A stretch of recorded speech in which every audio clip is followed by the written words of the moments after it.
Okay. Hi. Hello everybody. Welcome to CDJS. Thank you all for being here on this lovely Friday morning. I'm not sure why the organizers put me in this opening slot because, like he mentioned, there's not a lot of JavaScript going on in this talk. But so maybe that's why, because all of you clearly paid money to see the hard-hitting, hardcore JavaScript rock stars later in the day, right? But I need to warm up first. Yeah. And that's what opening acts are for. You know, like Taylor Swift. Paramore also open for Taylor Swift. Opening acts are very important, everybody. Opening act. So because this is the Singapore edition of CDJS, I feel very obliged to stay true to the culture. So for the benefit of the audience who are unfamiliar with English spoken in Singapore, there is a range. So this is best explained in a graphical form. FYI, this is a legitimate HTML range input that has been styled by CSS. So if you are interested, you can ask me how it's built. I will explain it to you. So today, right, I will keep the where's my mouse? I will keep the level somewhere in between Queen's English (RIP) and Extreme Singlish, where Angmo catch no ball. If you don't understand Angmo catch no ball, that means you cannot understand Extreme Singlish. So in general, the R sound will sometimes become L, like ready will become lady. Then ver, we just omit. So like government will become garment, or like never mind become never mind. So as you can discern from the past 2 minutes, grammar is optional. So like that. So middle. So I will try to keep it relatively understandable. Try.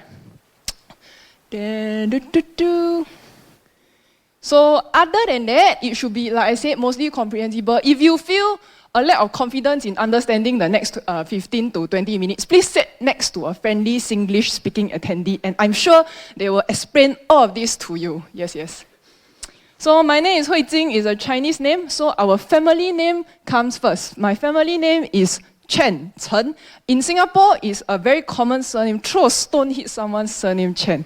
Yeah, and these emojis are the story of my life. I have been gainfully employed as a web developer for more than a decade. Of course, not with the same employer. But regardless of who it is, an employer who pay your CPF on time is a good employer. Yeah.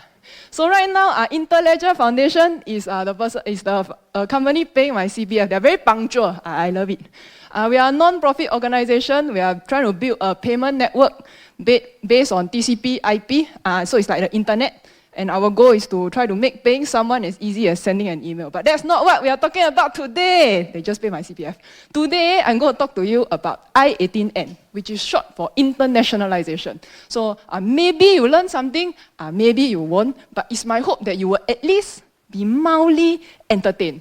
And if you fall asleep, just try not to snore too loudly. Must be courteous. Keep the snoring like quieter. So basically, there is no canonical set-in-stone definition of I-18N, but the W3C offers this guidance on their website.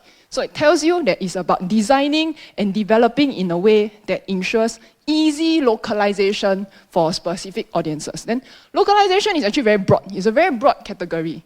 It will cover things like, like numerals, time date format, currency symbols, all the way until maybe like, graphical reference, icons, that kind of thing. So that's very, very broad topic. So what does this imply? This implies that I-18N is a lot more than just translating the content to another language, right? There's a lot of nuances to how you present that content, which will affect the experience of a native speaker. Now, I'm very lucky, right? I got a job, right? So I got the opportunity to work on a lot of projects that require internationalization. Then, I know just now I just said that internationalization is more than just translating content, but it's very important to get the translation part correct. It's like 80% must. So for this talk, because of time constraint, I just picked a few of the funnier or like more interesting anecdotes that I personally encounter. So it's like story time. So let's talk about numbers. Specifically, let's talk about big numbers. I'm Chinese, right? So I can only talk about this numeral system. But other language also got specific words for powers of base. Like India has the word lakh for 100,000 and crore for 10 million. So for us, right, our word is for 10,000. It's called one. Japan and Korean also use a similar numeral system. So Japanese are called ichioku. Korean called ok. Is 10,000. Then after 10,000, we go 40, 40, 40, 40. So the next word is 100 million. See, English don't have word for 100 million. We got, it's called E. But conversely, English got word for 1 billion. We don't have. 1 billion is 100 zeros. We don't have that word. So that's the situation with large numbers. Everyone got their own word, right? So you keep this in your mind, then you park in the side. Local storage, we segue. Now we segue into translation string. So translation strings, right, is a way for us to mark strings to be extracted from the source code, and then you pass it over to a professional translator to translate. If your project doesn't need multilingual, you probably won't use this interface. You probably just have the string there. But if you're doing multilingual sites, this is a very common pattern. And it's a good idea. Why? Because all your content goes into a single file, single source file, and then you can pass this file to people who actually can translate the content properly. Unless your developer is so linguistically gifted, or can write, copy, and translate to multiple languages, don't own self do. Oh my god, it's so terrible. Do not ask your developer to write copy. Anyway, most languages have a very similar pattern. This one JavaScript, but I've seen this pattern in PHP, I've seen it in Rails. So translation string, you keep in separate data file, can be JSON, can be YAML, whatever. And then you use the strings back into your application code using T function. Everyone also calls it T function. I guess, naming things is hard. So there will inevitably be instances where you want to pass variables into the translation strings, especially for things like data or statistics, because you want to keep this information consistent across all the different languages. So you got interpolation. So you think this is quite straightforward, like, oh yeah, okay, interpolate lor. Most of the time it is quite straightforward, but then the caveat is it depends on what you're passing into the string, like what variable you're passing, how do you split it up and pass it to the translators who are doing the workflow. So, oh shit. Wow, why is somebody jump so far? Oh my god. Slowly? Okay. So, in my previous place of employment, we did it like that. So there was a set of business stats that needed to be consistent throughout the entire site across all languages. So we would substitute them into the translation string with these variables. Total country, total store, that kind of thing. So that's the output, but the translators, they only see this source string.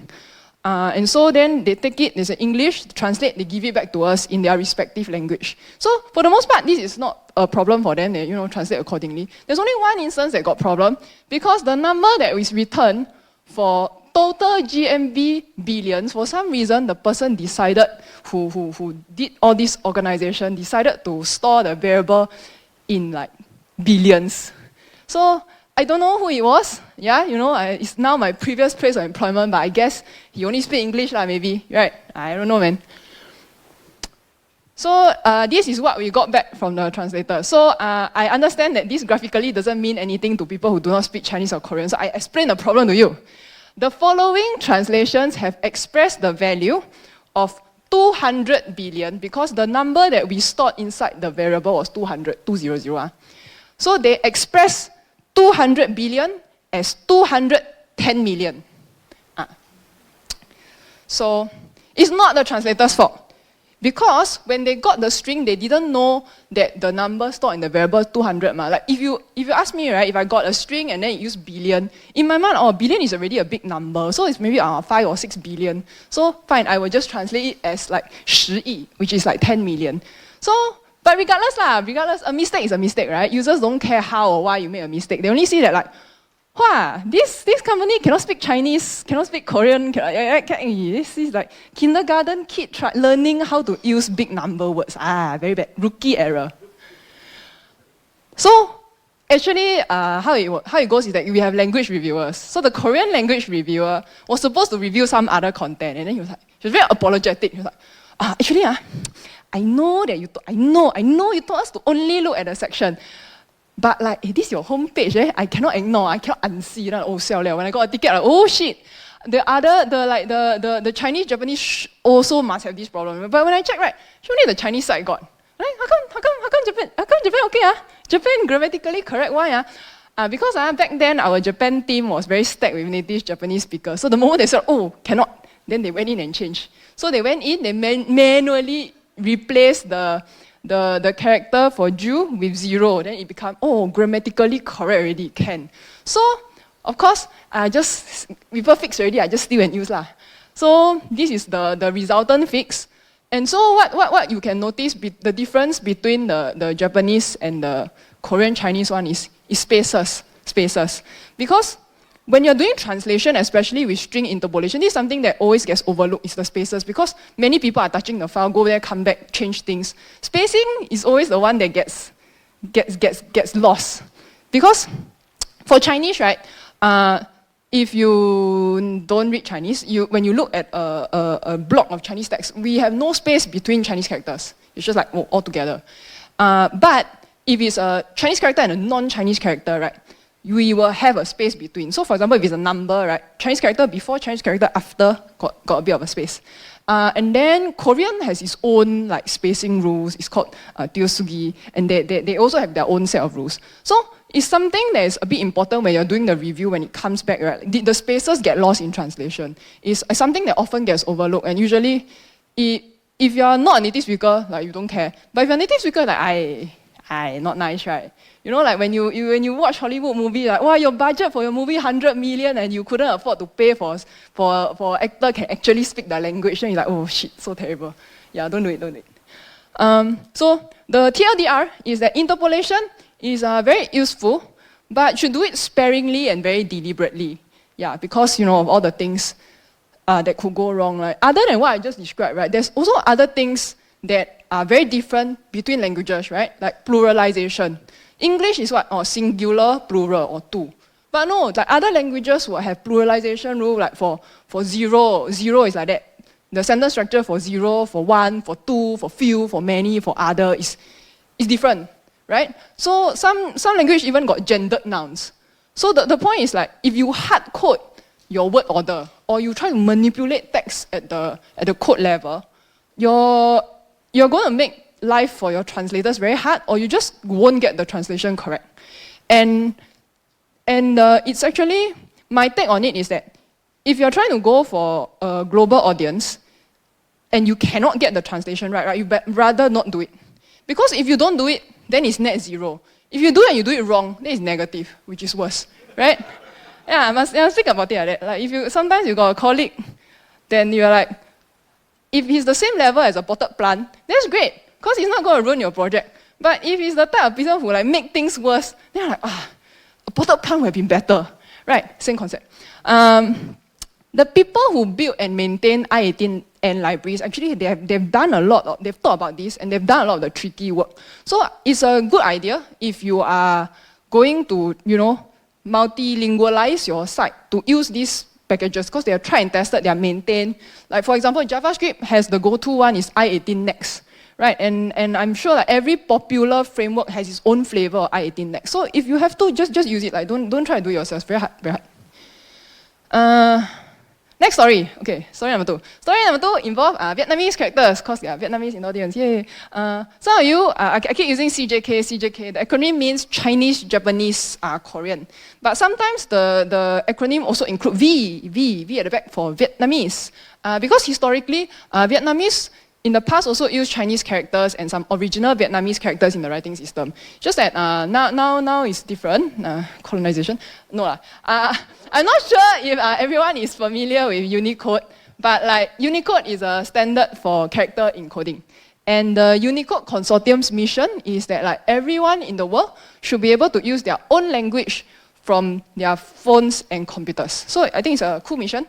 So in general, the characters for a particular script, they're usually defined in a range. Right? The range is usually like next to each other. For example, for Thai is 0E00 to 0E7F. So usually it's like that, usually. But like Vietnamese is very interesting because their current writing system is a 29-letter Latin-based script. It's a Vietnamese alphabet. So it's very tricky because the Vietnamese alphabets, they exist in non-contiguous Unicode range. So tricky because I don't know if you got type designers among your friend group, but designing fonts is very tiring. Why? You have to design every glyph, and then you have to design how the glyph look together, nice or not. Not nice, okay, change. Then 2 together, nice, but 3 together, not nice. So it's a lot of work, right? So they are not going to design every single character in the universe. No, they're probably going to go for what they expect their audience to use. So even the Latin-based scripts, when they design, they probably just go up to Latin 1 supplement, and they call it a day. So unless they my font I specifically doing for German, I specifically doing for Greek, then they'll do it, right? In general, it's okay lor. So when you are trying to pick, or your designer is trying to pick font for the new project, right, must make them check that the supported language is in there. Otherwise, you will end up with a situation where the missing glyphs look very obvious on your site. And the situation occurs because what browsers do is that when they try to parse your content and they cannot find a corresponding glyph in the font that you choose to represent the character, they just go and use a fallback. The fallback usually is a system font. And then, if your fallback font just nice doesn't match the chosen font, then it becomes very obvious. And I'm very aware that, you here, right? There's confirmed got a few people okay, very nice, what? Got anything wrong, meh? Got anything wrong here, meh? Got something wrong, okay? The point is, I can tell, it's very glaring to me, and I don't think it should happen because it looks very unprofessional, right? So, but I mean, some products, you all will go and commission a font. And when you commission a font, or you buy a font, font's very expensive. I don't know if you tried. You all don't bad habit, go and bootleg font, don't do it, don't pirate it. But if you really go and buy a font, sometimes you can go up to a few $1,000s. If you commission, even more expensive. So ideally, as an Asian person, I can understand, if I pay for it, I'm going to use it everywhere, which is legitimate. I also support this idea, use it everywhere.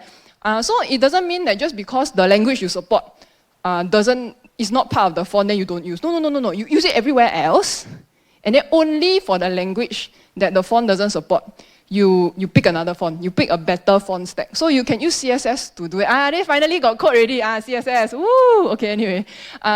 Basic web development best practice is that you must declare a lang attribute in your document. If you want to know why, you can ask me later, I explain to you. Now no time to explain. But assuming you, or most likely your framework has set the lang attribute correctly, you can use this pseudo class to just target Vietnamese content, and then you can provide a proper font stack. This one, I really suggest you discuss with your designer to come up with a font stack that fits the branding. Must communicate, developer, designer, you cannot just live in your own lane one, you all must be friends. So, okay, now that we talk about commission font, this one is an edge case. It's an edge case, I feel, because it involves Apple and it involves Korean. So if you don't use a Mac, or your site don't need to support Korean, you'll not run into this, but I run into it. So most CJK fonts will also have Latin-based character set. Because we cannot escape from English on the web, okay? That's just a fact of life. English people invented the internet. But anyway, for Apple, right, their chosen default system font for Korean is called Apple SD Gothic Neo. And it's actually not bad. Even the Latin characters also look quite decent one. But the problem is, it doesn't have support for Latin 1 supplement range. So Latin 1 supplement range is where all the letters with the accents exist. So for cases like this, right, what's going to happen if you try to use, if you didn't declare a font and then Apple uses Apple SD Gothic Neo on your content, you're going to end up with a blasphemous situation where Beyonce does not render correctly. Cannot, sacrilegious, this one, no. For cases like this, what you want to do is that you will specify your Latin-based font of choice first. Do it first. Why? Because again, this is how the browsers parse it. When the browser sees a font stack, it will go left to right. So it will take, let's say I declare work sense. It will go through at if it has to render that accented E, right? it will check, oh, does WorkSense have this character? If got, then I put. But if it don't have, then it's going to go to the fallback font. So even if you're doing any CJK things and this Latin character, these Latin-based fonts don't have the CJK character, it's a good thing. Because then it won't try to render, it'll just go back to the default font that has the character. So your site will end up actually still looking very consistent. So yeah, declare your Latin-based font of choice first. That's the reason why. So again, discuss with your designers what is a nice font stack. Because usually this part, people don't, they just like any Howley, and then the developer owns any Howley, and then become like that. So yeah, I time it very well. It's 20 minutes already. So there are some links. If you are interested, you're probably not interested. Never mind. Yeah. So yeah, thanks. I hope you all warm up enough and open your brain for JavaScript. Okay? Yeah. Okay. Thank you.